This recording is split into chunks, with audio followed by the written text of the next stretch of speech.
అందరికీ నమస్కారం మాస్టర్స్. విశ్వ గురువులైన విశ్వంలో ఉన్న విశ్వ గురువులైన తమదైన శైలిలో జ్ఞానాన్ని అందిస్తున్న ప్రతి ఒక్క గురువుకి నా ఆత్మ ప్రణామాలు. ఇక్కడ మీ అందరూ వింటున్న ప్రతి ఒక్కరికి కూడా నా ఆత్మ ప్రణామాలు. దివ్య జ్ఞాన ప్రకాశం పార్ట్ 2 అంటే నిన్న ప్రశాంత్ మేడం 1 గురించి చెప్పారు కదా. ఈరోజు దివ్య జ్ఞాన ప్రకాశంలో పార్ట్ 2. ఈ పార్ట్ 2లో సార్ మొత్తంగా 12 సూత్రాలు చెప్పాడు. ఆ 12 సూత్రాలు తెలుసుకుందాం. ఆ 12 సూత్రాలు తెలుసుకునే కంటే ముందు అంటే ప్రతి ఒక్కరికి కూడా ధ్యానంలోకి వచ్చిన తర్వాత అంటే ఒక్కొక్క సమస్యతో వస్తారు. ఒకరు ఏదో ఒకటి తెలుసుకోవాలని వస్తారు, ఇంట్రెస్ట్ తో అలా ఒక్కొక్కరు వస్తారు. అంటే అంతవరకు జ్ఞానము అంటే ఒక్కొక్కరికి మీనింగ్ తెలియకపోవచ్చు. కొంతమందికి కొంత అవగాహననే కలిగి ఉండొచ్చు. కొంతవరకు నోట్బుక్లలో అంటే పుస్తకాలలో లేకపోతే పండితులు చెప్పిన దాంట్లలో జ్ఞానం కావాలని వినుండొచ్చు. అంటే ఆ టైంలో ఒక్కొక్కరికి ఒక్కొక్క రకంగా అర్థమై ఉండొచ్చు. ఆ ధ్యానంలోకి వచ్చిన తర్వాత కూడా ఎందుకంటే ప్రతి ఒక్కరు కూడా ఏదో ఒక ప్రాబ్లంతో సమస్యతో వస్తారు. ఇవి చాలు మాకు తీరిపోతే ఇంకేముంది అని. కానీ ధ్యానం చెయ్యగా నువ్వు ఒక ఆత్మవి, పరమాత్మ నుంచి వచ్చావు, మిగతా వాళ్ళందరూ వచ్చారు, మంచి చెడులు ఉన్నాయి, ఇవన్నీ తెలుసుకున్న తర్వాత ఇంకా బుక్స్ చదువుతూ ఉన్నప్పుడు, గురువులు చెప్పిన కాన్సెప్ట్లు వింటున్నప్పుడు, గురువులను కలిసినప్పుడు, అన్ని తెలుసుకుంటున్నప్పుడు ఎన్లైట్మెంట్ కావాలని ప్రతి ఒక్కరికి వస్తుంది. అంటే ఫస్ట్ మనం వచ్చిన దారి వేరుగా ఉంటుంది. తర్వాత దీంట్లో ఇంకా ఏమో ఉంది అని చెప్పని ఇంకేదో తెలుసుకోవాలి, నేను కూడా ఇలా కావాలి అనుకున్న వాళ్ళు చాలా కొద్ది మందే ఉంటారు.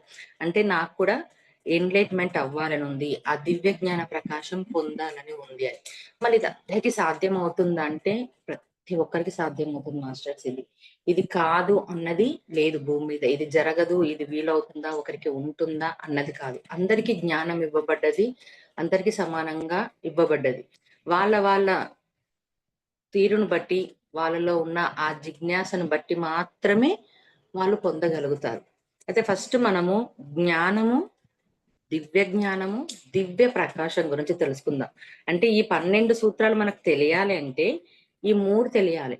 అంటే జ్ఞానం అంటే ఏంది, సపరేట్ గా ఏమన్నా స్పెషల్ గా జ్ఞానం ఉంటుందా, దీనికి ఏమన్నా కోర్సులు ఉంటాయా అంటే ఏ కోర్సులు ఏం తెలుసుకోవాలన్నది లేదు. అసలు జ్ఞానం అంటే ఏంటిదంటే నువ్వు చేస్తున్న పనిలో నీ వల్ల ఎదుటివాడు ఇబ్బంది పడుతున్నాడా, నువ్వు ఇబ్బంది పడుతున్నావా, నువ్వు మాట్లాడే మాటల్లో ఎదుటివాడు ఇబ్బంది పడుతున్నాడా, కీడు జరుగుతుందా, అతడు బాధపడుతున్నాడా అని చెప్పని ఇవన్నీ తెలుసుకోవడమే జ్ఞానం. అంటే ఇప్పుడు మనం ఇంతవరకు కొంతమందితో ఇబ్బంది పడి ఉంటాం, మనం కొంతమందిని ఇబ్బంది పెట్టి ఉంటాం.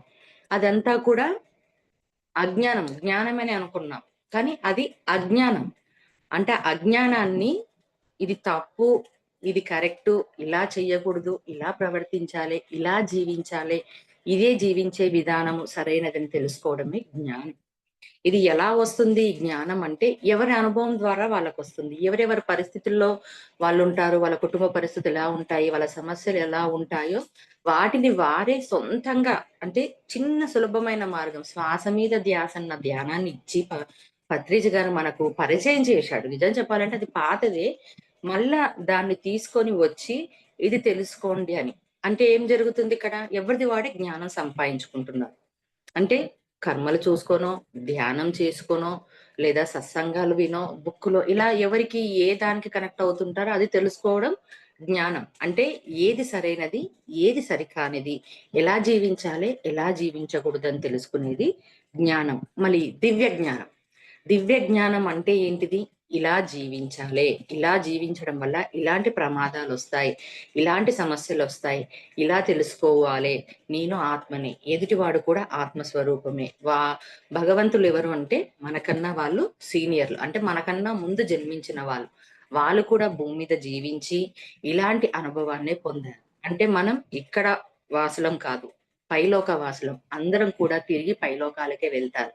మళ్ళా అందరం ఒకటైనప్పుడు ఎందుకు ఇన్ని బాధలు, ఇన్ని సమస్యలు వస్తున్నాయి అంటే వర్గాలు, గుణాలు, కర్మలు, ఎదుటివాడిని చూసుకొని బాధపడుతూ నాకు లేదు అని చింత చేసుకుంటూ ఎవరో తిట్టారని బాధపడుతూ, ఏదో సమస్య వస్తుందని ఏడుస్తూ ఉంటూ, ఇవన్నిటినీ తొలగించుకునేదే దివ్య జ్ఞానం.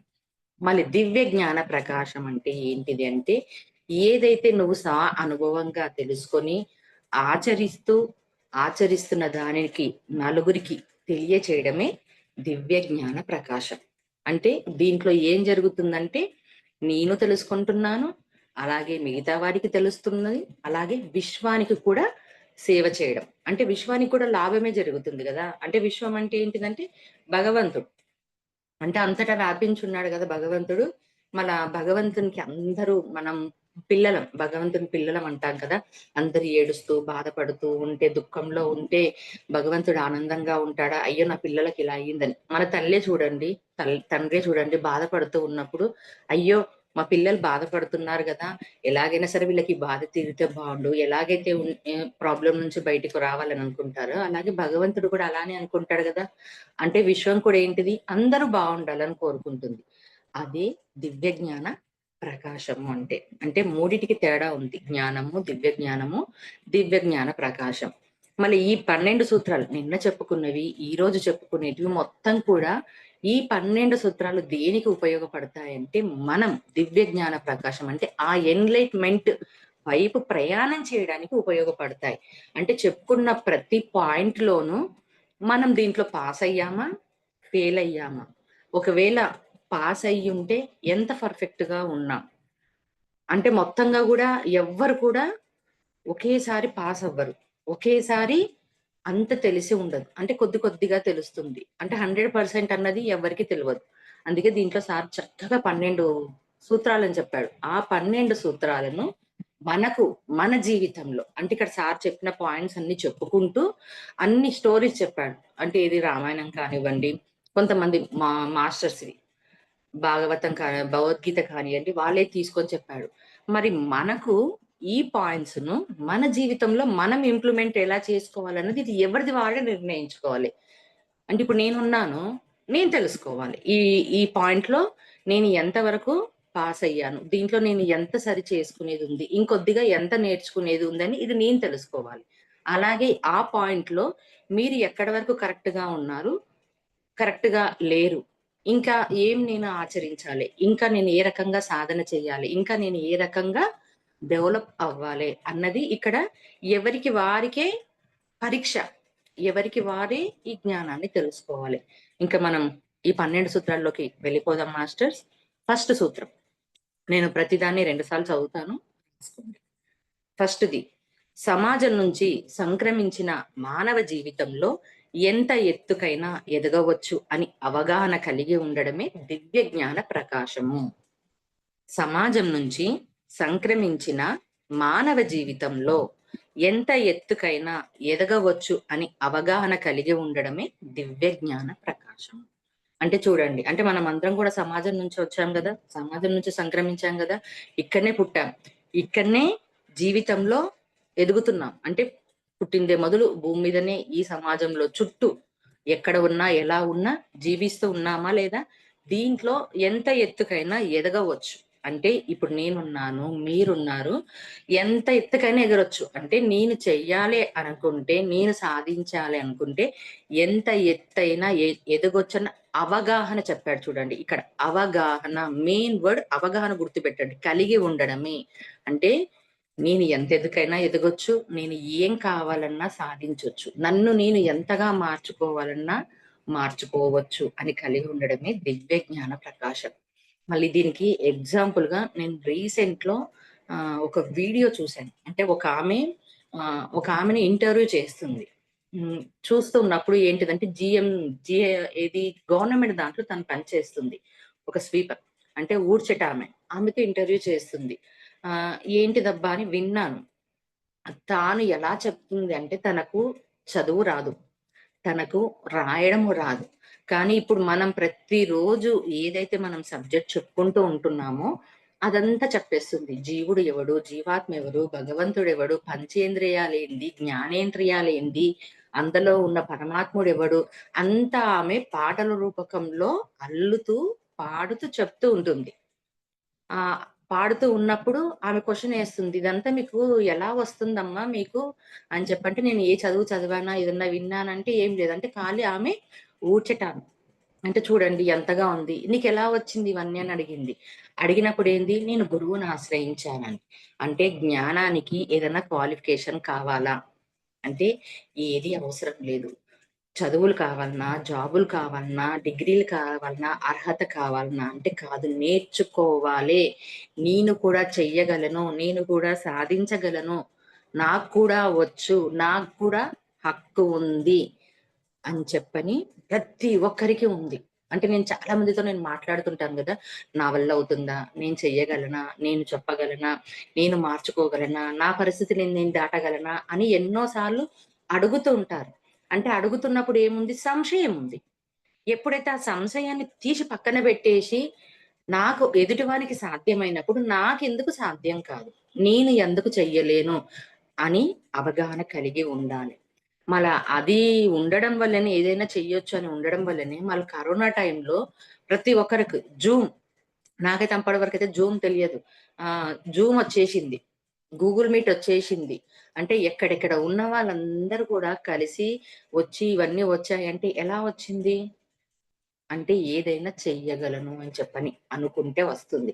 ఫస్ట్ చెయ్యగలను అనుకున్న తర్వాత వెనక్కి వెళ్ళిపోతుంటారు. వెనక్కి వెళ్ళిపోయినప్పుడు ఎక్కడ వస్తుంది? అంటే ముందొక స్టెప్పేసి వెనక్కి ఇంకొక స్టెప్పేస్తారు. అవుతుందో కాదని. కానీ ఏదైనా సాధించొచ్చు. ఎంత ఎదుగుకైనా ఎదగొచ్చన్న అవగాహన కలిగి ఉండాలి. మీడియా చూడండి ఇప్పుడు ఎన్ని రకాలుగా మనకు ఉపయోగపడుతుంది. ఫోన్‌లో మనకెన్ని యాప్స్ వస్తున్నాయి. ఎంత ఉంటుంది. ఎవరైతే తయారు చేశారో వాళ్ళకది నేను చెయ్యగలను అన్న సామర్థ్యం వాళ్ళ లోపల ఉంది. చేస్తానన్న దృఢ నమ్మకం ఉండగలనే చేస్తున్నారా? చేయలేరా? అలా కలిగి ఉండాలి. అందరూ కూడా. అంటే దాంట్లో నేను ఎన్‌లైట్‌మెంట్‌గా ఉన్నాను చాలు అంటే సరిపోదు. ప్రతి ఒక్క పాయింట్‌లోనూ, ప్రతి ఒక్క సిట్యుయేషన్‌లోనూ ఎన్‌లైట్‌మెంట్ కలిగిన వాడే దివ్య జ్ఞాన ప్రకాశుడు. అంటే పూర్తి దివ్య జ్ఞానం పొందినట్టు. అంటే ఇప్పుడు ఏం జరిగింది మిడిమిడిగానే ఉంది దివ్య జ్ఞాన ప్రకాశం. అంటే ఎన్‌లైట్‌మెంట్ కొన్ని దాంట్లలో ఉన్నాము, కొన్ని దాంట్లలో లేము. కొన్ని దానుల్లో అసంపూర్తిగా ఉంది. కొన్ని దాంట్లలో అసలు లేము. అలా అని చెప్పని బాధపడడం అవసరం లేదు. నెమ్మదిగా ఎదగాలి. అంటే ఎప్పుడైనా సరే ఒక జ్ఞాని ఫాస్ట్‌గా పరిగెత్తాలని ఏ రోజు కూడా ప్రయత్నం చేయకూడదు. ఎంత ఫాస్ట్‌గా పరిగెత్తుతామో అంత ఫాస్ట్‌గా కింద పడిపోతాం. కాబట్టి అక్కడ అవసరం లేదు. నెమ్మదిగా అనుభవం చ్ తెల్ చూ చూసుకుంటూ, అనుభవాన్ని చేసుకుంటూ పైనికి వెళ్ళాలి. అంటే నెమ్మదిగా ఇక్కడ వెళ్ళాలి. ఎప్పుడైతే ఒక దెబ్బ తగిలిందో, ఎప్పుడైతే ఒక ప్రాబ్లమ్ నుంచి ఫెయిల్ అయ్యామో, అక్కడి నుంచే అనుభవం స్టార్ట్ అవుతుంది. అంటే మనకు ఎప్పుడైతే ప్రాబ్లమ్స్ ఒస్తాయో, ఆ ప్రాబ్లమ్స్‌లో నుంచే తొందరగా జ్ఞానం నేర్చుకుంటారు. కావాలంటే మీరే చూసుకోండి. ఒకసారి దెబ్బ పడ్డప్పుడు ఆ అనుభవం రెండోసారి మైండ్‌కు అలర్ట్ చేస్తది. ఎలాగంటారా? చిన్న పిల్లలున్నారు. దొగ్గాడుతుంటారు. దొగ్గేవాడు లేచి నిలబడతాడు. లేచి నిలబడేవాడు ఏం చేస్తాడు? ఫాస్ట్‌గా అడుగులేద్దాం అని చెప్పి పరిగెత్తడానికి చూస్తాడు. అప్పుడేం చేస్తాడు? దబుక్కున పడిపోతాడు. కింద పడతాడు. దెబ్బ తగులుతుంది.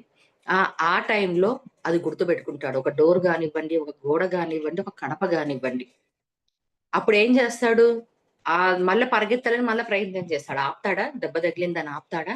అంటే ఇక్కడ ఏం జరిగింది? అనుభవం ఒచ్చింది. ఆ డోర్‌కు తాకిచ్చుకున్నాడనుకోండి, ఆ డోర్ దగ్గరికొచ్చే వరకు జాగ్రత్తగా నడుస్తాడు. లేచి పక్కకడుగేస్తాడు. మళ్ళీ ఇది అనుభవ జ్ఞానం కాదా? ఇలానే మనం కూడా ఎదిగాం కదా! అప్పుడు నేర్చుకున్న జ్ఞానము ఇప్పుడేమయ్యింది? అప్పుడు దాని నుంచి తప్పు జరుగుతుంది, కాలుతుంది, దెబ్బ తగులుతుందని తీసుకున్న జ్ఞానము అంత చిన్న వయసులో ఉన్న జ్ఞానం ఇప్పుడెందుకు లేదు అన్నది క్వెషన్ ఏసుకోవాలి. అప్పుడు అర్థమవుతుంది. అయితే దీంట్లో సార్ ఒక ఎగ్జాంపుల్ చెప్పాడు కర్నూల్ గురించి. ఆహ్, కర్ణుడి జీవితం ఏంటిది మనకందరికీ తెలిసిందే. రథసారథి కొడుకుగా ఉంటాడతడు. కానీ అతనికి అన్ని విద్యలు నేర్చుకోవాలని ఉంటుంది. కానీ నువ్వు రథసారథి కొడుకువు కదా! నీకు ఎటువంటి పరిస్థితి ఏమీ లేదు. నీకు నేర్పించడానికి వీలు లేదు అంటే పరశురాముని దగ్గరికి నేర్చుకుంటాడు. అప్పుడు ఏం చేస్తాడంటే అబద్ధం చెప్తాడు. నేను బ్రాహ్మణుడిని. నేర్చుకోవచ్చంటే అన్నీ నేర్చుకుంటాడు. మళ్ళా అన్ని రకాలుగా విద్యలు నేర్చుకుంటాడు. అంటే మొత్తంగా మాత్రం అతను ఎన్‌లైట్‌మెంట్ అవ్వడు. మళ్ళీ కృష్ణ పరమాత్మ కర్ణుడిని చంపడానికి అంటే యుద్ధ రంగంలో నుంచి రథాన్ని దింపడానికి కవచ కుండలాలు, ఆయుధాలు తీసుకోవడానికి ఎన్ని రకాలుగా ప్రయత్నం చేస్తాడు అంటే మనందరికీ అది తెలిసిందే. మళ్ళా లాస్ట్‌కు కర్ణునికి బాణం వేస్తాడు. అప్పుడు మరణించే సమయంలో కృష్ణుని దగ్గరికి కృష్ణుడు వెళ్తాడు. వెళ్ళినప్పుడు ఒక మాట అంటాడు. "నన్ను ఎవ్వరు ఈ సమాజం గుర్తించలేదు కృష్ణ. నా విద్వత్తుని ఎవరు గుర్తించలేదు. నేను ఇన్ని చేశాను కదా!" అంటే అప్పుడు కృష్ణ పరమాత్మ ఒక మాట అంటాడు. ఆ మాట ఏంటిదంటే, "నిన్ను రథం నుంచి దింపడానికి ఎన్ని ఎత్తులేశాను, ఎన్ని పై ఎత్తులేశాను. నీ అస్త్రాలు తీసివేయడానికి ఎన్ని ప్రయోగాలు చేశాను. అలాగే నిన్ను చంపడానికి ఎన్ని రకాలుగా ఆలోచించాను. ఇంక అంతకంటే తెలియందేముంది. నేనే భగవంతుడిని నిన్ను దింపడానికి ఇన్ని రకాలుగా ఆలోచించాను గదా! నీలో విద్వత్ లేదా?" అంటాడు. అప్పుడు అతనికి ఆ ఎన్‌లైట్‌మెంట్ ఒస్తుంది. అంటే ఆలోచించండి ఇక్కడ కర్ణుని గురించి సారు ఆ కాన్సెప్ట్ ఎందుకు పెట్టాడు అని చెప్పన్నది. అంటే ఎలాంటి వాడికైనా కూడా ఇక్కడ ఎదగవచ్చు. ప్రతి ఒక్కరు కూడా అన్నది పూర్తి అవగాహన కలిగి ఉండాలి. సెకండ్‌ది మూర్ఖ సాంప్రదాయాలను గుడ్డిగా నమ్మకుండా జీవితంలో నుంచి సమూలంగా పెరికి పారేసేవాడు దివ్యజ్ఞాని ప్రకాశి. మూర్ఖ సాంప్రదాయాలను గట్టిగా నమ్మకుండా జీవితంలో నుంచి సమూలంగా పెరికి పారేసేవాడు దివ్యజ్ఞాన ప్రకాశం పొందినవాడు. అంటే చూడండి మూర్ఖపు సాంప్రదాయాలు. ఇప్పుడు మనకు కూడా తెలుసు. మూర్ఖపు సాంప్రదాయాలు అంటే ఏమున్నాయి? బలులు. మెయిన్‌గా ఎక్కువగా బలులు. అమ్మవారికి మొక్కుకున్నాం. ఆరోగ్యం బాగోతే బలిస్తామని. యాటను కోస్తాము అని చెప్పని. అంటే ఏదో ఎప్పుడో పూర్వకాలంలో వాళ్ళకు తినాలనిపించి అంటే అప్పుడు ఆ సమయంలో ఎప్పుడు తినేవాళ్ళు? అంటే ఎన్నో కొన్ని నెలలకో, పండుగలకో ఏదో ఒక మొక్కు పేరు మీద తినేవాళ్ళు. ఆ సాంప్రదాయాన్ని ఇప్పటికి కూడా మోసుకొని వస్తున్నారు. మోసుకొనొస్తున్నారంటే ఇప్పుడున్న ఈ జనరేషన్‌లో కూడా చదువుకున్న వాడు సైతం కూడా భయపడుతున్నాడు. భగవంతుడంటే భయపడుతున్నాడు. భగవంతునికి ఈ రకంగా పూజ చేయకపోతే కష్టాలొస్తాయి. ఈ రకంగా అభిషేకాలు చేయకపోతే కష్టాలొస్తాయి. మొక్కుకున్న కోరికను మొక్కుకున్నాము, కోరిక నెరవేరింది. చెయ్యకపోతే కష్టాలొస్తాయని. అంటే ఎంత మూర్ఖ సాంప్రదాయాలుగా పెట్టుకున్నారు చెప్పండి. అంటే ఒక భక్తి కావాలంటే ఒక భయం పెట్టాలన్నది అప్పుడు పెట్టారు. కానీ ఇదంతా ఎలా తయారైపోయింది? అంటే ఇప్పుడున్న ఈ ప్రస్తుత జనరేషన్‌లో ఈ టెక్నాలజీలో మనుషులు ఎలా ఉన్నారు? ఈ రోజు పలానా చీర కట్టాలి. పలానా రోజు తలస్నానం చేయాలి. పలానా రోజు నైవేద్యం చేయాలి. పలానా రోజు పండగ రోజు ఇదే చేయాలి. ఇదే ఉండాలని. అంటే ప్రతీది ఇవన్నీ కూడా పెట్టుకున్నవే. ఒక సాంప్రదాయంగా వాళ్ళు పెట్టుకున్నారు. ఆ సాంప్రదాయం పాటించకపోతే ఏదో జరుగుతుంది అని అనడాన్ని తీసి పడేయాలి. అంటే ఏమీ జరగదు అన్నది ఖచ్చితంగా మన మైండ్‌లో అంటే ఇది ఎవరికి పక్కవారికి గాదు. మన కుటుంబ సభ్యులకు గాదు. నీకు నువ్వుగా తెలుసుకొని ఉండాలి. ఏ మూగజీవిని బలి ఇవ్వకపోతే అమ్మ ఆగ్రహించదు. మనకు కష్టాలు తీసుకొని రాదు. అని నీకుగా సమూలంగా తీసి పడేయాలి. పక్కవానికి నువ్వు చెప్తున్నావు జస్ట్ చెప్పు అంతే. కానీ వింటాడా? వినడా? ఇంకొక ఆప్షన్. కానీ నువ్వు కలిగి ఉండు. నువ్వు తీసేసేయి అని చెప్పి ఇక్కడ మెయిన్‌గా చెప్తున్నాడు. అంటే ఎన్‌లైట్‌మెంట్ పొందడానికి ఇది ఖచ్చితంగా ఉండాలి. అంటే గుడ్డిగా నమ్మకూడదు. ఎవ్వరు ఏది చెప్తే అది గుడ్డిగా నమ్ముతామా? మనకంటూ ఒక విచక్షణ లేదా? మనకంటూ ఒకటి ఉండదా? ఈరోజే ఒకామె మాట్లాడింది. ఏంటిది నాకు మెసేజ్ జేసింది పొద్దున పూట. మేడం అమ్మవారి టెంపుల్‌కు వెండి తోరణాలు చేస్తున్నారంట. దానికి డొనేషన్ కలెక్షన్ చేయమన్నారు. నేను చేస్తున్నాను. మళ్ళా ఇది నేను చేయడము ఎంతవరకు కరెక్ట్ అంటారు అని చెప్పని అడిగింది. ఇది చెయ్యాలా? వద్దా? సేవ అని చెప్పని అంటారు కదా! భగవత్ సేవ అని చెప్పని. మళ్ళీ ఇది చేయాలన్నా వేరే వాళ్ళకు అంటే మామూలు మనుషులకు అవసరాలకు ఉన్నది చెయ్యాలనా అని. అంటే ఇక్కడ చూడండి తనకే ఆ ఆలోచన వచ్చిందిది. ఎంత వరకు కరెక్ట్ అని. అంటే ఇది ఇక్కడ ఎవరేం చేయాలి? ఎవరిది వాళ్ళు నిర్ణయించుకోవాలి. ఏ రోజైనా అమ్మవారు నాకు అది కావాలి, ఇది కావాలని అడుగుతుందా? అడుగుతే అమ్మవారు ఎందుకవుతుంది? అమ్మనే మనకిస్తుంది. అంటే ఆ భగవంతుడే మనకిస్తున్నప్పుడు భగవంతుడు సెపరేట్‌గా ఎందుకు అడుగుతాడు? భగవంతునికి కోరికలుంటాయా? మనకుంటాయి కోరికలు. మన మనసుకు ఇది చెయ్యాలి, అమ్మవారు నాకు అది చేస్తే అలా ఇస్తుంది అది మనం పెట్టుకుంది. అంటే ఏ భగవంతుడు కూడా ఏమి అడగడు. ఎందుకంటే సర్వంతర్యామి అని ఎప్పుడో చెప్పేశాడు. అంటే అందరిలోనూ ఉన్నాడని. మళ్ళీ లేనివానికి చెయ్యాలనా? ఉన్నవానికి చెయ్యాలనా? అది నువ్వు నిర్ణయించుకో. నీకు ఏది నచ్చితే అది చెయ్యు అని చెప్పానప్పుడు. అంటే ఇక్కడ ఏంటిది? ఎవరిది వాళ్ళకే రావాలి. మరిప్పుడు వాళ్ళడిగారు. వాళ్ళడుగుతారు. వాళ్ళడిగినప్పుడు వాళ్ళకదే జ్ఞానంలో ఉంటారు. అదే నమ్మకంతో ఉంటారు. అదే భక్తిలో ఉంటారు. మరి ఆ భక్తిని కూడా మనం తప్పు పడతామంటే తప్పు పట్టనవసరం లేదు. ఇక్కడ మనం ఏంటిది ఒక మెట్టు ఎదగాం. ఇప్పుడు భక్తిలో నుంచి జ్ఞానంలోకొచ్చాం. భక్తి మార్గంలో నుంచి జ్ఞాన మార్గంలోకొచ్చినప్పుడు మనకే క్వెషనొస్తుందిక్కడ. ఎవ్వరు చెప్పనవసరం లేదు. అంటే అదే కలిగి ఉండడమే ఎన్‌లైట్‌మెంట్. థర్డ్‌ది ఎల్లప్పుడూ తన రక్షణ కర్తవ్యంలో తన బుద్ధిని, శక్తిని వినియోగించేవాడే దివ్య జ్ఞాన ప్రకాశకుడు. మళ్ళొకసారి చెప్తున్నాను మాస్టర్స్. ఎల్లప్పుడూ తన రక్షణ కర్తవ్యంలో తన బుద్ధిని, శక్తిని వినియోగించేవాడే దివ్య జ్ఞాన ప్రకాశకుడు. అంటే ఎల్లప్పుడూ తన రక్షణ కర్తవ్యంలో. అంటే చూడండి, ఇప్పుడు మనమందరం ఉన్నాం. సంసారంలో ఉన్నాం. కుటుంబంలో ఉన్నాం. బంధాలలో ఉన్నాం. అన్ని దాంట్లల్లోనూ ఉన్నాం. అయితే ఎప్పుడు మన బుద్ధిని ఉపయోగించాలి. మన శక్తిని ఉపయోగించాలి. తక్షణం అంటే కొన్ని సందర్భాల్లో కొన్ని వచ్చేస్తాయి మనకు సమస్యలొచ్చేస్తాయి. మనం ఒకటి మాట్లాడవలసిన వస్తుంది. లేదా ఎదుటివాడు మనకు ఒకటి మాట్లాడాల్సొస్తుంది. ఒక సందర్భానుసారం. ఒక డబ్బుది అనుకోండి, లేదా ఒక గొడవనే అనుకోండి, కోపంతో ఒక మాటనే మాట్లాడడం అనుకోండి. అప్పుడు మనం మన బుద్ధిని, శక్తిని ఉపయోగించగలగాలి. అంటే తక్షణం అంటే స్పాంటనేస్‌గా ఇప్పుడు రావాలి. ఆ క్షణంలోనే మనం ఆ ఎరుకను కలిగి ఉండాలి. అదే దివ్య జ్ఞాన ప్రకాశకుడు అని చెప్తున్నాడు. అంటే ఆ దివ్య జ్ఞాన ప్రకాశం పొందేవాడు. అప్పుడేంటిది? ఎలా మాట్లాడాలి? ఆ ఎదుటివాడు మాట్లాడే మాటల్లో మనం సమాధానం ఇవ్వాలి. ఎలా ఇవ్వాలంటే, మనం మాట్లాడే మాట ఎదుటివాడిని నొప్పించగూడదు. అలాగని మనము కించపరచుకోకూడదు. అలాగే ఎదురువాడు తిట్టాడని నేను 2 మాటలు అనేసేయాలి. ఎలా అంటే, మన దిక్కు తప్పు ఉన్నా కానీ మాట్లాడుతూ ఉంటాడు. తిడుతుంటాడు. అప్పుడేమవుతుంది? అన్నీ మర్చిపోతారు. అంటే విచక్షణ మొత్తం కంప్లీట్‌గా క్లోజ్ అయిపోతుంది. క్లోజ్ అయిపోయి ఏదో అనేయాలి. లేకపోతే ఏమి అనలేకపోతే ఏడవడం, బాధపడడం. కానీ ఆ సమయంలో మన విచక్షణను ఉపయోగించినప్పుడు అంటే మన బుద్ధిని ఎప్పుడైతే ఉపయోగిస్తామో, అవును ఎదుటివాడు నన్ను ఎందుకు ఈ మాట మాట్లాడుతున్నాడు? ఎందుకు నొప్పిస్తున్నాడు? ఎందుకు నన్ను డబ్బు కోసమో ఏదో ఒకటి వస్తుంది గదా! ఈ చిన్నవే మొదటిగా చిన్న దాంట్లో నుంచి జ్ఞానం పొందాలి. అప్పుడు పెద్దవి ఈజీగా వెళ్ళిపోతాయి బుద్ధిని ఉపయోగించినప్పుడు. ఒకేసారి పెద్దదొచ్చినప్పుడు ఏమి కాలేదని ఏడ్చుకుంటూ, పెడబొబ్బులు చేసుకుంటూ ఉంటాడు.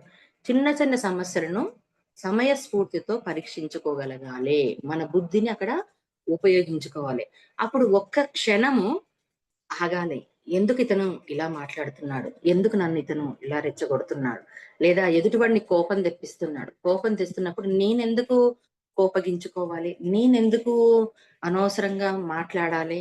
ఇక్కడ ఏదో ఉంది అని ఒక్క క్షణ కాలం పాటు ఆలోచిస్తే, ఆ మాటల్లోని అంతరార్థం కనుక్కోగలిగితే, మన బుద్ధిని ఉపయోగిస్తే, ఆ సమస్యల నుంచి తేలిగ్గా బయటపడొచ్చు. అదే దివ్య జ్ఞాన ప్రకాశం. దీంట్లో సార్ ఒక స్టోరీ చెప్పాడు. శకుని. సార్‌కి చాలా ఇష్టమైన క్యారెక్టర్. నిజం చెప్పాలంటే శకుని క్యారెక్టర్ మనం చెడుగా చూస్తాం. అంటే అతను ఒక పగతో సాధించాలని చెప్పని తనకు చాలా తెలివి. కృష్ణునికి సమానంగా ఉన్న తెలివి అతనిది నిజం చెప్పాలనంటే. ఎత్తుకు పై ఎత్తు, ఎత్తుకు పై ఎత్తు ఏస్తూ ఉంటాడు గదా! మనకిదంతా తెలుసు. జూదం ఆడతాడు. అంటే ఆ సమయంలో జూదం ఆడడం అన్నది ఒక రాజ్యానికి కానివ్వండి, లేకపోతే అన్నదమ్ముళ్ళకి గావండి, ఆ సమయంలో ఉన్న ఒక ఆనవాయితీ అనుకోండి ఇంకేదైనా సరే. ఆడాలక్కడ. పిలిచినప్పుడు ఖచ్చితంగా ఆడి తీరాలి. అట్లా ఆడినప్పుడు మొత్తంగా ధర్మరాజు రాజ్యాన్ని పోగొట్టుకుంటాడు. తమ్ముళ్ళను పోగొట్టుకుంటాడు. ఇంక నా దగ్గర ఏమి లేదు అయిపోయింది. ఇంకా నేను వెళ్ళిపోతాను. ఇంకా ఓడిపోయానని చెప్పని లేచి వెళ్ళిపోతూ ఉంటాడు. వెళ్ళిపోయిన తర్వాత ఏం చేస్తున్నారు? అప్పుడు ఆ సమయంలో ఏం జరిగేదంటే యుద్ధాన్ని ప్రకటించవచ్చు. యుద్ధాన్ని ప్రకటించి వాళ్ళ తమ్ముడిని, రాజ్యాన్ని తీసుకొని రావచ్చు. మళ్ళీ శకునికిక్కడ పగ తీరుతుందా? తీరదు. మళ్ళా అప్పుడు తన కర్తవ్యం, తక్షణ కర్తవ్యాన్ని, బుద్ధిని అక్కడ ఉపయోగించాడు. ఏం చేశాడు? వెళ్ళి చటుక్కున ధర్మరాజు కాళ్ళు పట్టుకున్నాడు. ధర్మరాజా, నేను ఓడించాను, చేశాను, ఒక్క మాట కూడా నువ్వు మాట్లాడకుండా చెయ్యకుండా వెళ్ళిపోయావు, ఎలా అని చెప్పానంటే, నేను క్షమించాను, నేను ధర్మంలో ఉన్నాను అని చెప్తాడు. అంటే ధర్మంలో ఉన్నందుకు నువ్వు గర్వపడుతున్నావు అంటాడు. అవును, నేను ధర్మంలో ఉన్నందుకు గర్వపడుతున్నాను అంటాడు. అయితే ఆ గర్వాన్ని పనంగా పెట్టి, ఇంకా నీకు గర్వం ఉంది కదా, ధర్మంలో ఉన్న గర్వం ఉంది కదా, దాన్ని పెట్టి ఆడు అని అంటాడు. అంటే చూడండి, ఆ సూక్ష్మ బుద్ధిని ఆ సమయంలో ఎలా ఉపయోగించాడు. అంటే అలాంటిది మనకు రావాలి. అవి మన జీవితంలో పెద్దదైనా కావచ్చు, చిన్నదైనా కావచ్చు, ఏది ఎప్పుడు వచ్చినా ఆ సమయ స్ఫూర్తిలో ఉపయోగించాలి. అంటే ఆ బుద్ధిని ఉపయోగించాలి. అంటే అప్పుడు ఏం జరుగుతుందంటే, నెగెటివ్ గా ఆలోచిస్తుంటాం. ఎందుకు వీళ్ళు ఇలా మాట్లాడేస్తుండ్రు? ఎందుకు ఇలా జరుగుతుంది? నా జీవితంలో ఎందుకు ఈ కష్టాలొచ్చాయి? నా జీవితంలో ఎందుకు డబ్బులు పోయాయి? ఎందుకు నాకు ఈ అనారోగ్యం వచ్చిందని దాని వైపు దృష్టిని పెడతాం. నాకెందుకొచ్చింది? దీన్ని నేనెలా పరిష్కరించాలి అన్న దాన్ని ఎప్పుడైతే మనం పెట్టుకుంటామో తొందరగా మనం బయటపడగలుగుతాం. అదే దివ్య జ్ఞాన ప్రకాశము. అంటే ఇక్కడ దీని గురించి స్పెషల్‌గా మనము సాధనలు చెయ్యాలి, పెద్ద పెద్ద బుక్కులు చదవాలని కాదు. మన జీవితమే మనకొక బుక్కు. మన అనుభవమే మన జ్ఞానం. అంటే మన ఏదైతే తప్పులు చేస్తూ ఉంటామో, పడిపోతూ ఉంటామో, దాంట్లో నుంచే పైకి లేసి ఇంకొకసారి పడిపోకుండా ప్రయత్నం చెయ్యగలగడమే అసలైన దివ్య జ్ఞాన ప్రకాశం. Fourth point. సమయాన్ని క్షణమాత్రం వృధా చెయ్యని వాడు దివ్య జ్ఞాన ప్రకాశకుడు. సమయాన్ని క్షణమాత్రం వృధా చెయ్యని వాడు దివ్య జ్ఞాన ప్రకాశకుడు. అంటే ఏంటిది? అవునబ్బా, 24 గంటల సమయం ఉంది.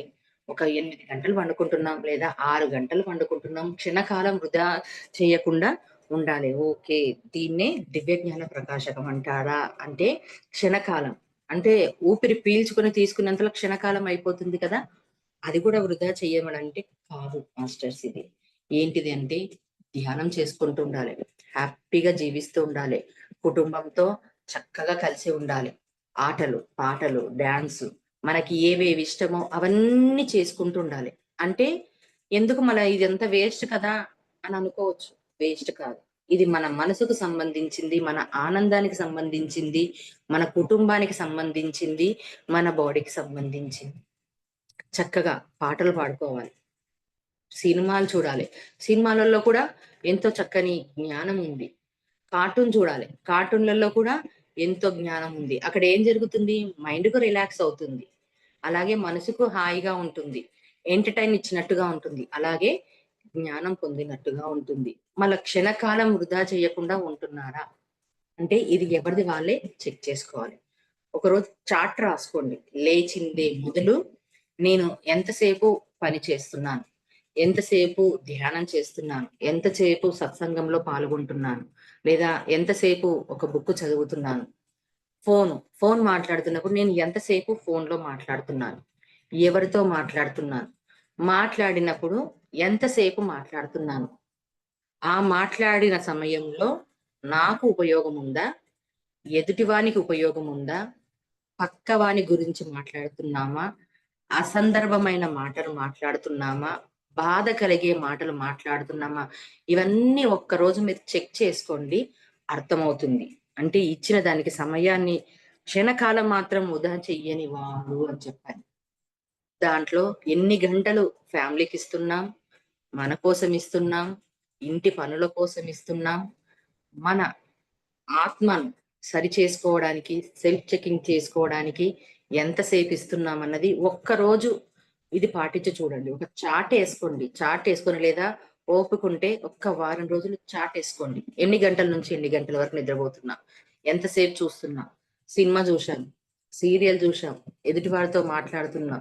దీంట్లో ఎంత నేర్చుకున్నాము అని. తర్వాత ఖాళీగా కూర్చున్నప్పుడు ఆ ఖాళీగా ఉన్న సమయంలో దేని మీద ఆలోచన చేస్తున్నాం? దేని గురించి ఎక్కువ ఆలోచన చేస్తున్నాం? ఇవన్నీ చేసుకుంటే అప్పుడు మనం సరి చేసుకోవచ్చు. దీంట్లో ఏం జరుగుతుంది అనంటే క్షణకాలం వృధా చేయనివాడు, అంటే వృధా అంటే ఎక్కడ ఏం జరుగుతుంది అనంటే పక్కవాని చెత్తను మోయడం వృధా.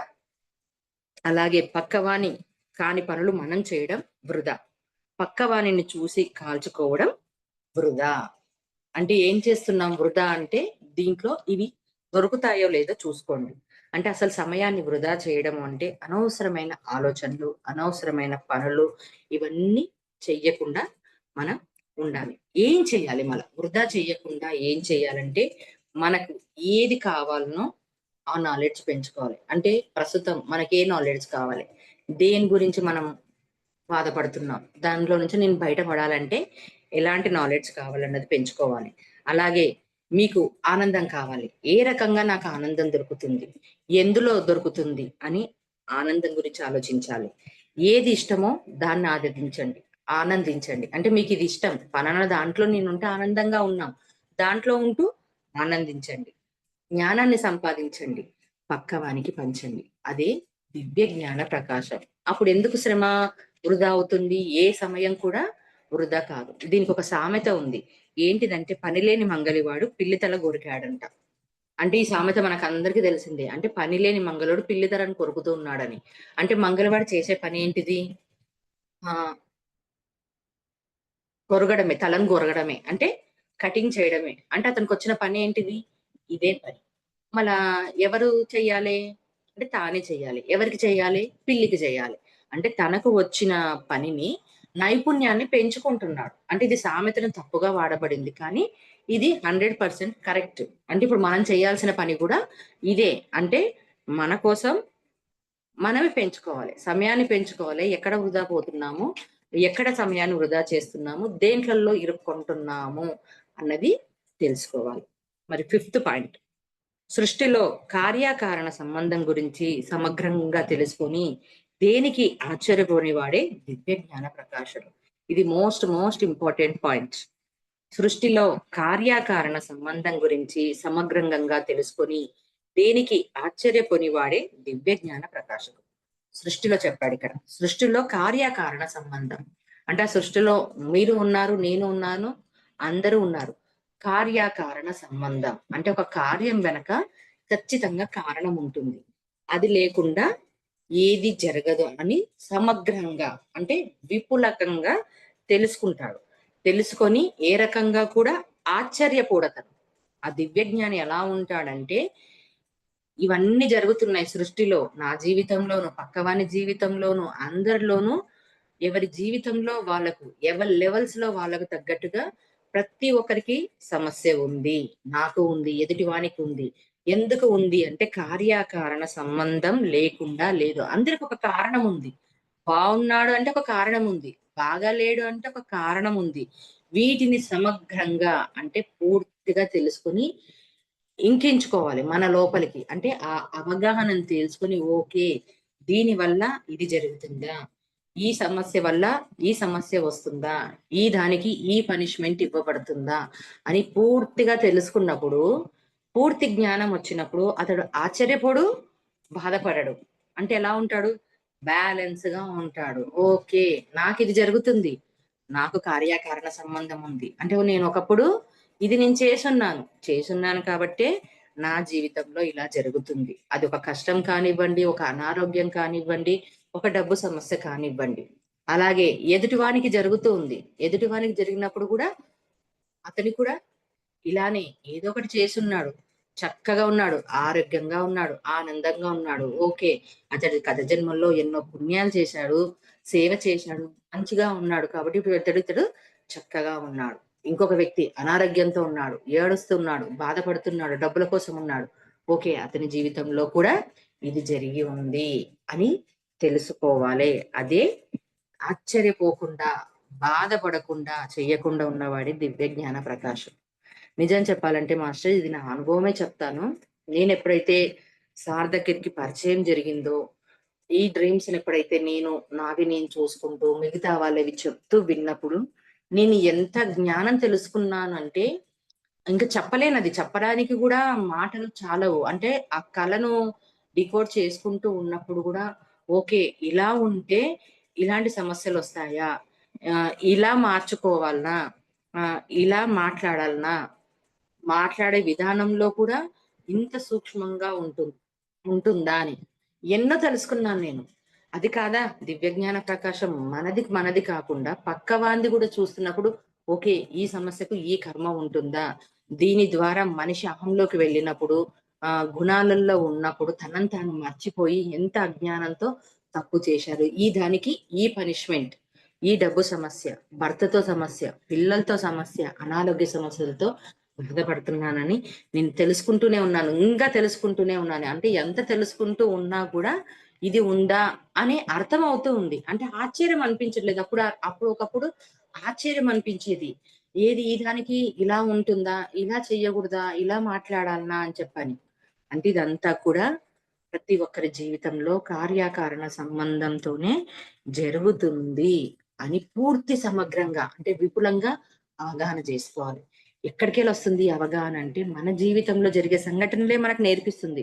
అంటే ప్రతీది కూడా మన జీవితమే మనకు నేర్పిస్తుంది. పక్కవాని జీవితాన్ని చూసినప్పుడు ఓకే, ఇతని జీవితంలో కూడా ఇలా జరుగుతుంది. అంటే ఇతనికి ఒక రీజన్ ఉంది. నా జీవితంలో ఇలా జరుగుతుందంటే నాకు ఒక రీజన్ ఉంది అని చెప్పని అర్థమవుతుంది. అది అర్థం చేసుకోవాలి. అప్పుడు ఏమనిపిస్తుంది? బాధొస్తుందా? రాదు. దుఃఖమొస్తుందా? రాదు. అప్పుడు ఏమొస్తుందంటే, దాని నుంచి నేను ఎలా బయటపడాలి? నాకీ సమస్యొచ్చిందంటే, దీని నుంచి నేను ఎంత చక్కగా నేర్చుకొని రావాలి. ఓకే, ఇదంతా నేనే తెచ్చుకున్నాను కదా! దీన్నిప్పుడు నేనే సాధించుకుంటా అన్న జ్ఞానమొస్తుంది. అంటే, జ్ఞానం వైపు వెళ్ళాలి, ప్రయాణం చెయ్యాలంటే ఎక్కడి నుంచొస్తుందంటే, మన ఇంటి నుంచే వస్తుంది. మనలో నుంచే వస్తుంది. మన సమస్యల్లో నుంచే పరిష్కారం మనకు దొరుకుతుంది. ఎక్కడ దొరకదు. సమస్య మనలోనే ఉంది. పరిష్కారం కూడా మనలోనే ఉంది. అప్పుడు ఆశ్చర్యం వస్తుందా? రాదు. బాధొస్తుందా? రాదు. అదే దివ్య జ్ఞాన ప్రకాశం పొందేవాళ్ళన్నట్టు. Sixth point. ఏ విషయం గురించైనా త్వరపడి తొందరగా నిర్ణయం తీసుకొని వాడే దివ్య జ్ఞాన ప్రకాశకుడు. మరొకసారి చదువుతున్నాను. ఏ విషయం గురించైనా త్వరపడి తొందర నిర్ణయం తీసుకొని వాడే దివ్య జ్ఞాన ప్రకాశకుడు. ఫస్ట్ దీనికి నేను ఒక స్టోరీ చెప్తాను. సార్ చెప్పిన స్టోరీ. ఇది చెప్పుకున్న తర్వాత కాన్సెప్ట్ చెప్పుకుందాం. ఎలా మారాలన్నది. ఒక వ్యక్తి ఉన్నాడు. ఒక వ్యాపారం చేసే వ్యక్తి అనుకోండి. లేదా ఒక మధ్య తరగతి వ్యక్తే ఉన్నాడు.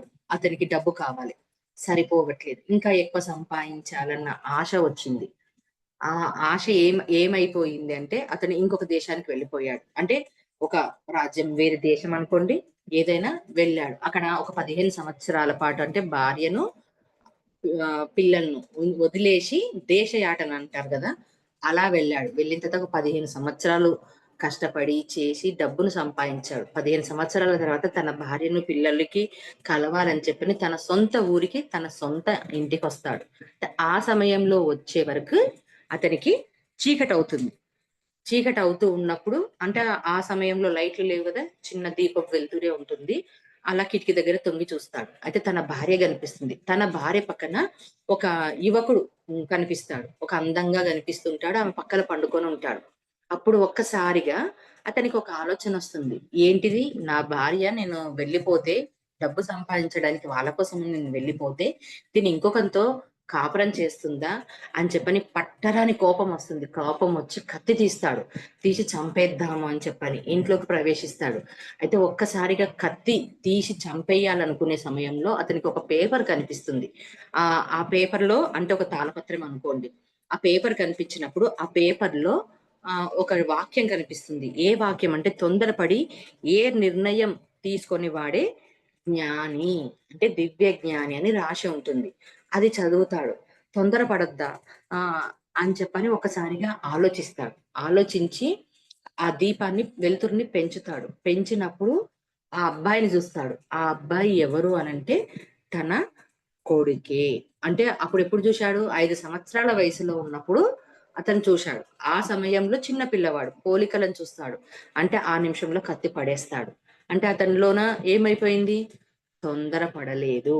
తొందర పడకుండా క్షణకాలం ఆగాడు. అంటే ఆ వర్డ్ ఏం జేసింది? అతన్ని ఆలోచింపచేసే విధంగా చేసింది. అప్పుడు పడిపోయాడు.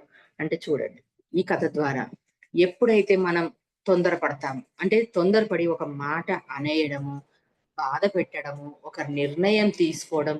ఇప్పుడు చూడండి, ఈ జనరేషన్‌లో ఇప్పుడు పిల్లలు యూత్ పెళ్లి చేసుకున్న వాళ్ళు ఎంతమంది ఆనందంగా జీవిస్తున్నారు, ఎంతమంది లోపల అండర్స్టాండింగ్ ఉంది.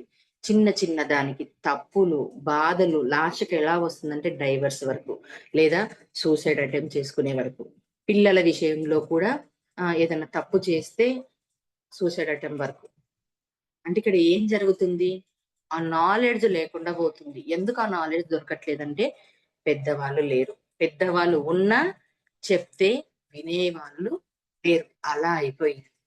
అందుకని ఈ ధ్యానాలు అనుకోండి, కౌన్సిలింగ్స్ అనుకోండి, ఎక్కడెక్కడో ఎన్నో రకాలుగా డాక్టర్లకు అనుకోండి, సైకాలజిస్ట్ అనుకోండి, ఎంతమంది దగ్గరికి ఎంత వెళ్తున్నారు. అంటే ఎవరు అర్థం చేసుకునే స్థితిలో లేరు. అంటే తొందర ఎక్కువైపోయింది. అంటే ఏది జరిగినా ఫాస్ట్ గా జరగాలి. కోపం వచ్చేసింది, ఎదుటివాడు అన్నాడు, ఇంక ఏం ఆలోచించట్లేదు అనేయడమే. కానీ అనే ముందు నేను కరెక్ట్ గా మాట్లాడుతున్నానా లేదా అన్నది ఎంతవరకు ఆలోచించాలి. అలా ఫస్ట్ ఎక్కడ నుంచి నేను స్టార్ట్ చేయమంటాను అంటే, నా అభిప్రాయం ఏంటిదంటే, చిన్న చిన్న విషయాల్లో స్టార్ట్ చేయండి. చిన్న చిన్న విషయాల్లో ఎప్పుడైతే స్టార్ట్ చేస్తారో, ఈ ఎరకను కలిగి ఉంటాడో, పెద్ద సమస్యని ఈజీగా మీరు పసిగట్టగలుగుతారు. చిన్నదాని మీద ఎప్పుడైతే ఫోకస్ పెట్టలేరో పెద్దది ఎలా పెడతారు? అప్పుడు బాధే వచ్చేస్తుందిగా. ఇంకొకరితో మాట్లాడే అవకాశం కూడా రాదు. ఇంకొకరితో సలహా అడిగేది కూడా లేదు. అంటే ఇక్కడ ఏం జరుగుతుంది? బుద్ధిని ఎవడు ఉపయోగించట్లేదు. శక్తిని ఉపయోగించట్లేదు.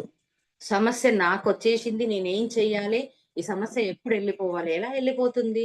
ఆ సమస్యను నువ్వే తెచ్చుకున్నావు. అంటే కాస్త సమయం కూడా ఇవ్వడానికి లేదు. అంటే తొందరగా అయిపోవాలి. ఎలా అయిపోతుంది? అయిపోదు కదా! అందుకని ఏ విషయాన్నైనా మనం చెయ్యాలన్నప్పుడు కాలానికి సార్ ఒక మంచి వాక్యం చెప్తాడు. కాలానికి వదిలేయండి అని కొన్నిసార్లు. ఎందుకంటే ఆ కాలమే మార్పుతుంది. అంటే గాయమైన మనసుని కుదుట పరుస్తుంది. ఎప్పుడైతే మనం మన మనసును బ్యాలెన్స్ చేసుకుంటామో, కోపాన్ని, బాధను బ్యాలెన్స్ చేసుకుంటామో, మౌనంగా ఉంటామో, అప్పుడు మన విచక్షణ పెరుగుతుంది. అంటే మన బుద్ధి పనిచేస్తుంది. ఎప్పుడైతే మన బుద్ధి పనిచేస్తుందో, ఆ సమస్యల నుంచి మనం బయటకొచ్చేస్తాం. దీనికి ఎక్కడ ఎవరితో అవసరం ఉంటుంది? ఎవ్వరితో అవసరం లేదు. కాబట్టి బ్యాలెన్స్ అయినప్పుడు బ్యాలెన్స్ చేసుకోవాలి. బ్యాలెన్స్ చేసుకోవాలంటే ఏ నిర్ణయం గాని తొందరపడొద్దు. అందుకే 24 గంటల సమయం ఒకటుంటుంది. 24 గంటల సమయం వాయిదా వేయండి. ఏ పని వచ్చినా సరే. ఏం లాభం? ఎంత ధ్యానం చేసుకున్నా, ఎన్ని విన్నా, ఏం చేసినా ఆచరణ లేనప్పుడు. వచ్చినవన్నీ మేము పడిపోతున్నాం అంటున్నారు. అంటే ఏం చేస్తున్నారు? ఫోకస్ దాని మీద పెట్టట్లేదు. పెడితే ఎందుకు పడిపోతారు? ఎందుకు ఉపయోగించట్లేదు? అంటే ఎమోషన్ వచ్చేస్తుంది. బాధొస్తుంది. కోపమొస్తుంది. ఎందుకు దాన్ని బ్యాలెన్స్ చేయట్లేదు? అంటే ఇంకా మార్చుకోవాలన్నది లేదు. అయిపోవాలి. ఒక మాట అనేసాడా? నేనిప్పుడు అనేసేయాలి. ఒకడు తిట్టాడా? నేనిప్పుడు తిట్టేయాలి. అంటే కూల్ అయిపోవాలి. కానీ దాని నుంచి సమస్య పరిష్కారం అవుతుందంటే కాదు. పెరుగుతూ ఉంటుంది. కాబట్టి ఎప్పుడైనా, ఏ సందర్భంలో అయినా, జీవితంలో ఏ విషయం వచ్చినా తొందర పడకండి. తొందర పడేవాడు ఏ రోజు కూడా దివ్య జ్ఞాన ప్రకాశం పొందినవాడు కాదు. అంటే పొందాలనుకున్న ప్రతి ఒక్కరికి ఇవన్నీ ఖచ్చితంగా ఇంప్లిమెంట్ చేసుకోవాల్సిందే. Seventh point. సదా సృజనాత్మక కార్యక్రమాలలో నిమగ్నం అయిన వాడే దివ్య జ్ఞాన ప్రకాష్. సదా అంటే సదా అంటే ఏంటిది? ఎల్లప్పుడూ సృజనాత్మక కార్యక్రమంలో నిమగ్నం అయ్యేవాడే దివ్య జ్ఞాన ప్రకాష్. అంటే ఏంటిది? సృజనాత్మక అంటే మంచి చెయ్యాలని. ఇప్పుడు వంశీ సార్ ఉన్నాడు. ఏదో ఒక కాన్సెప్ట్. ఇప్పుడు మనం చెప్పుకుంటున్నది కూడా సార్ కాన్సెప్టే. ఎన్నో చెప్తుంటాడు. ఏ క్లాసులలో మనకు అప్‌లోడ్ చేస్తూ ఉంటాడు. అవి వింటూ ఉంటాం. లేదా వేరే వాళ్ళవి మనం వింటూ ఉంటాం. ఎందుకు చేస్తున్నారిక్కడ? టెక్నాలజీ వచ్చేసింది. యూట్యూబ్‌లొచ్చేశాయి. వీడియోలొచ్చేశాయి. ఏదో సమయంలో ఏదో ఒకటి మనం టచ్ చేస్తాం. ఇదే కాదు ఇంకా ఏదైనా సరే. చేసినప్పుడు ఆ సమస్యకు గావాల్సిన సొల్యూషన్ మనకు దొరుకుతుంది. ఊరట గలుగుతుంది. ఆనందం అనిపిస్తుంది. అదప్పుడు ఏం చేయాలి? దీనివల్ల నాకు ఉపయోగపడాలి. నీకు ఉపయోగపడాలి. విశ్వానికి ఉపయోగపడాలి. అలా చేయాలి. అంటే సృజనాత్మక. అంటే కొత్తగా, కొత్తగా ఎలా అందిస్తే ఎలా అర్థమవుతుంది? దాంట్లోనూ నేను నేర్చుకోవాలి, ఎదుటివాడు నేర్చుకోవాలి. అలాగే విశ్వానికి నేను చేయగలిగింది ఏదైనా ఉందా అంటే, ఇదే అని. దీనికి ఎవరు అంటే నారదుడు రోల్ మోడల్ గా తీసుకున్నాడు సార్ ఇక్కడ. ఎందుకు అంటే నారదుడు అంటే మనకందరికి కలహమూర్తి అని చెప్పని ఒక పేరు పెట్టేశాం. అంటే మళ్ళీ లాస్ట్‌కి ఏం చెప్తాడు? కలహాలు సృష్టించినా లాస్ట్‌కి విశ్వానికి మేలే చేశావు, లోక కళ్యాణం కోసమే చేశావన్న మాట కూడా ఒకటి మనం నారదుడిని అంటూ ఉంటాడు. అంటే నారదుడు విశ్వానికి మేలు చేయడానికి అంటే కలహరూపుడిగా మనకు కనిపిస్తాడు గానీ అది కలహం కాదు.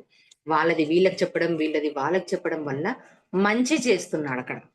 అంటే ఒక ప్రణాళికను చేసి, దీని ద్వారా అందరికీ అందించాలి. యుద్ధాలు జరిగాయి. రావణాసుడు, రాక్షసులు ఇట్లా ఎన్నో మనకు నారదుని గురించినవి కలహప్రియుడన్నది పేరు ఉంది. కానీ కలహప్రియుడు కాదు ఆయన.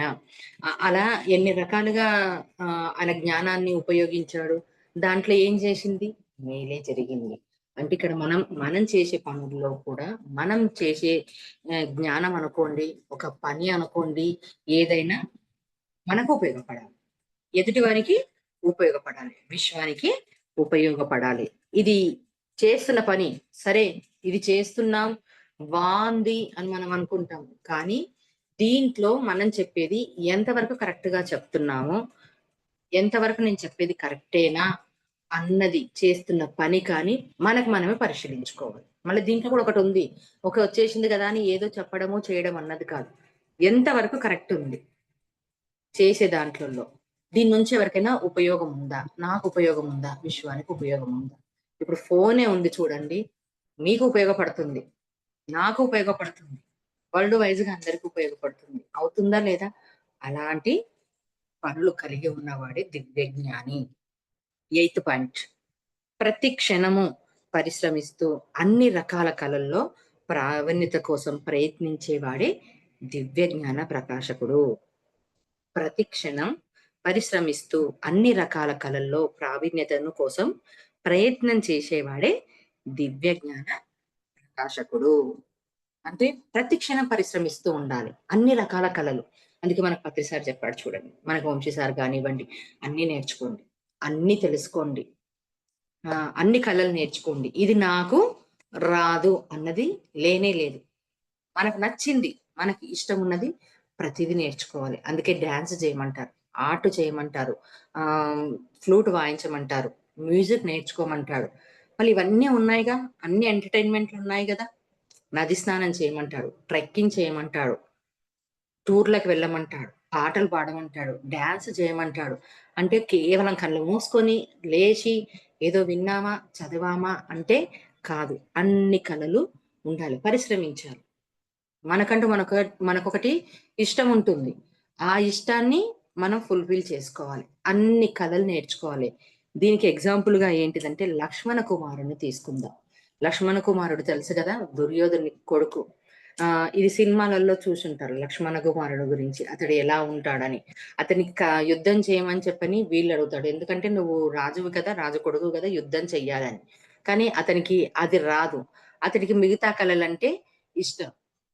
మిగతా కళలను ఎవ్వరు కూడా అతనికి ఎంకరేజ్ చెయ్యరు. ఎవ్వరు కూడా అతన్ని ప్రోత్సహించడు. కానీ తను అన్నీ నేర్చుకుంటాడు. ఇది నేర్చుకుంటూనే అన్నీ నేర్చుకుంటాడు. కానీ లాస్ట్‌కు అతన్ని ఎవ్వరు గుర్తించరు నిజం చెప్పాలని చెప్పంటే. కానీ శ్రమిస్తాడు. ఇది నా కోసము, నా ఇష్టం కోసము అని చెప్పని. అంటే ఇప్పుడు మనం ఏం చేయాలి? ఆ లక్ష్మణ కుమారుడి నుంచి మనకి ఏదైతే ఇష్టమో, దేని మీదైతే ఆశ ఉందో దాన్ని ప్రావీణ్యత చెయ్యాలి. పొందాలి. కష్టమే. కానీ ప్రయత్నం చెయ్యాలి. కష్టపడితేనే గదా ప్రయత్నం వస్తుంది. కానీ ప్రతి క్షణం పరిశ్రమిస్తుండాలి. ఇప్పుడు ఇదే కాన్సెప్ట్ చెప్పుకుందాం మనం. ఎన్‌లైట్‌మెంట్ దివ్యజ్ఞాన ప్రకాశం. ఇది నిజం చెప్పాలంటే సాధ్యమే. కానీ అసాధ్యం. అసాధ్యమే కానీ సాధ్యమే.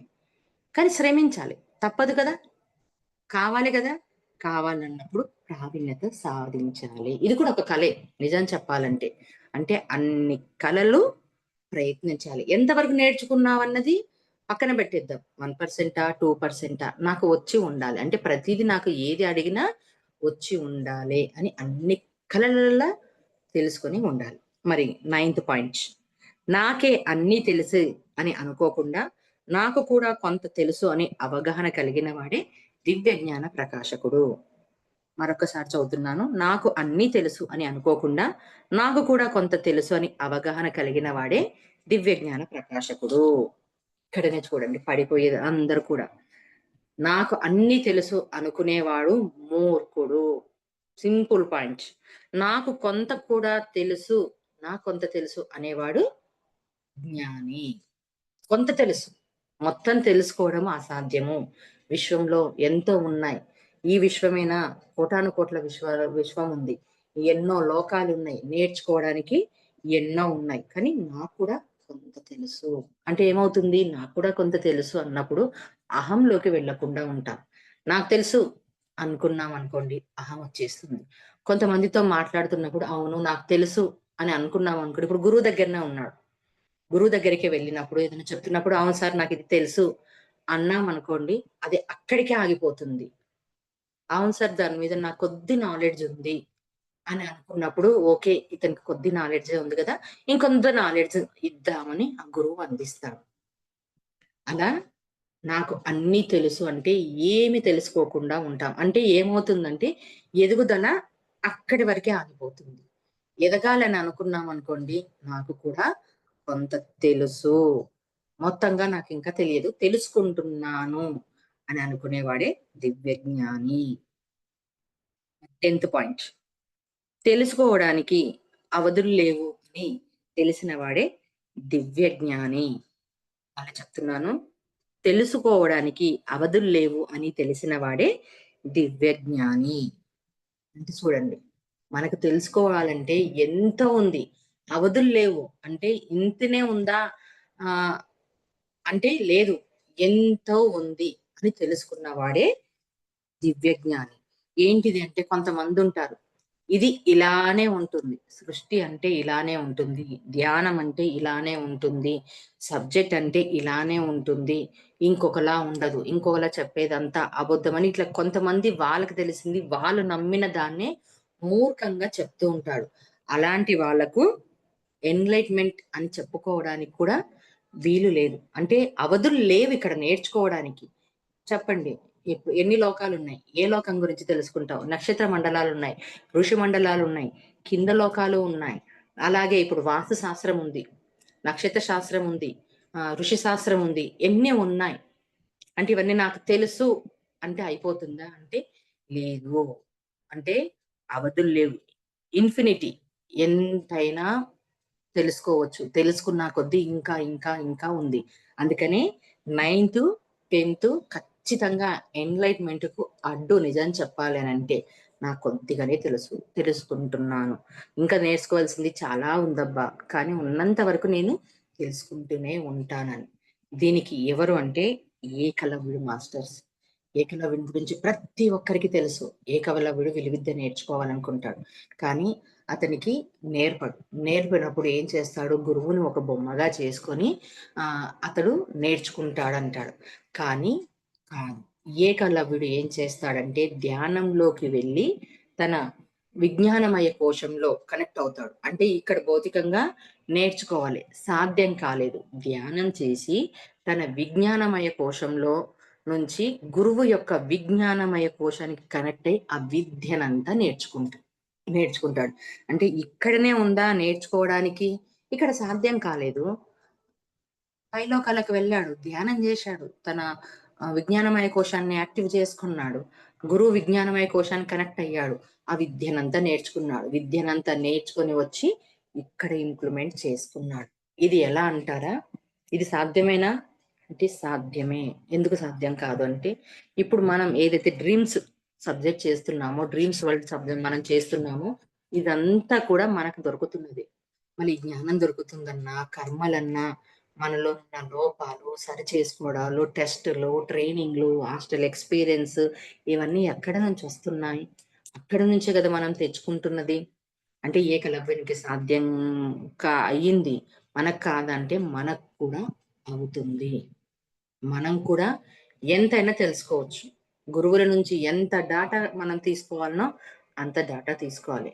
మళ్ళీ అవన్నీ ఎందుకు అడ్డు తగులుతున్నాయంటే, ఇక్కడ ఈ సర్కిల్‌లోనే జీవిస్తూ నా వల్ల కాదు, నేను చెయ్యలేను, ఇంకొన్ని మనకు మనమే ముందల కాల బంధం వేసుకోవడం వల్ల, ఎప్పుడైతే ఈ ముందల కాల బంధాన్ని మనం తొలగించుకుంటామో ఏకలవ్యునికి సాధ్యమైంది మనకు కూడా సాధ్యమవుతుంది. ఇంకా ఇప్పుడున్న ఈ సిచ్యువేషన్ లో, ఈ టైంలో ఈజీ మార్గం కళల ద్వారా జ్ఞానం పొందడం ఉన్నది. మరి 11th పాయింట్, ఏ ఆధ్యాత్మిక విషయాన్నైనా సహేతుకంగా సందర్భసారంగా మాట్లాడగలగాలి. అంటే ఇక్కడ చూడండి, ఇది అంటే ఇప్పుడు ఇవన్నీ మనం చెప్పుకుంటున్నదంతా కూడా భౌతిక ప్రపంచానికి సంబంధించిన, భౌతిక జీవితానికి సంబంధించింది కాదు. ఆధ్యాత్మిక జీవితం గురించి, ఆధ్యాత్మికమైన లో ప్రయాణం చేయడానికి, జీవించడానికి. అంటే ఏ ఆధ్యాత్మిక విషయాన్ని సహేతుకంగా సందర్భాంగంగా మాట్లాడాలి. అంటే ఎలా అర్థం చేసుకోవాలంటే, ఇప్పుడు మనం ఒక టాపిక్ చెప్పుకుంటున్నాం, ఒక కాన్సెప్ట్ జరుగుతుంది. ఆ కాన్సెప్ట్ లో మిగతా వాళ్ళు మాట్లాడాలంటే ఆ కాన్సెప్ట్ గురించే మనం మాట్లాడాలి. అంటే సహేతుబద్ధంగా, అంటే సహేతుకంగా, సందర్భానుసారంగా. అలా కాకుండా నాకొచ్చింది అవకాశం అని ఏదో మాట్లాడేద్దాం, ఏదో చేసేద్దాం అంటే అది కాదు. అంటే ఏదైతే మనం మాట్లాడుకుంటూ ఉన్నామో దాని గురించి ఇక్కడ చర్చించాలి. దాని గురించే మాట్లాడగలగాలి. ఆ పాయింట్ గురించే రేజ్ అవ్వాలి. లేదా అర్థం కాలేదు, ఎవరైతే తోటి మాస్టర్ మాట్లాడుంటారో అతను దాంట్లో నుంచి వాళ్ళకి అర్థమైంది చెప్పగలిగే విధంగా ఉండాలి. అంటే కొంతమంది మాట్లాడుతుంటారు, మాట్లాడేదానికి సరైన విధంగా ఉండదు. ఏదో మాట్లాడేస్తుంటారు. అంటే అక్కడ జరుగుతున్న టాపిక్ వేరు, వాళ్ళేదో చెప్పాలని అనుకుంటారు. అంటే ఇది కూడా ఎన్‌లైట్‌మెంట్ సాధించడానికి, ఎన్‌లైట్‌మెంట్‌లో ఉన్నామనడానికి ఇది కూడా ఒక క్వాలిఫికేషన్ మనకిది. అంటే ఖచ్చితంగా సందర్భాన్ని బట్టి, ఆ సమయంలో ఎంత మాట్లాడాలనో, ఎంతసేపు మనకిచ్చిన అవకాశాన్ని ఎంతగా వాడుకోవాలనో అంతే వాడుకోవాలి. ఏ గురించైతే మాట్లాడుతున్నామో ఆ నాలెడ్జ్‌ను మనకు కలిగి ఉండాలి. అంటే పక్కన వింటున్న వాళ్ళందరికి కూడా అర్థమవుతుంది, అక్కడ జరుగుతున్న టాపిక్ ఏంది, ఇక్కడ మాట్లాడుతున్నది ఏందని. ఇవన్నీ మీరు కూడా బయట గమనించి ఉంటారు. గమనించినప్పుడు మీకే అనిపిస్తది గదా! నేను చాలా సార్లు అనుకునేదాన్ని, ఏంటిది ఇక్కడ ఒక టాపిక్ నడుస్తుంటే ఇంకొక టాపిక్ గురించే మాట్లాడుతున్నారు ఏంటిది అని చెప్పని. అంటే అది అవేర్‌నెస్ లేకపోవడం.